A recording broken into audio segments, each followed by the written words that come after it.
So interesting facts of Kuvempu ಅವ್ರು continue ಆಗುತ್ತೆ ಸ್ನೇಹಿತರೆ.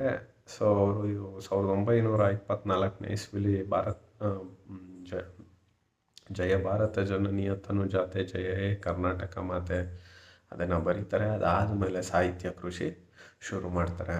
ಸೊ ಶುರು ಮಾಡಿದಂಥ ಸಂದರ್ಭದಲ್ಲಿ ಅವರ ಕವನ ಸಂಕಲನಗಳು ಯಾವುದು ಅದನ್ನು ನೋಡೋಣ. ಸೊ ಮೊದಲನೇದಾಗಿ 1930ನೇ ಇಸ್ವಿಲಿ ಕೊಳಲು ಬರೀತಾರೆ.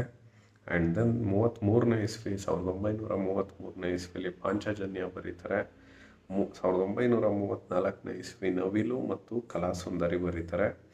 ಆ್ಯಂಡ್ ದೆನ್ 1937ನೇ ಇಸ್ವಿಲಿ ಕವನಗಳು ಬರೀತಾರೆ.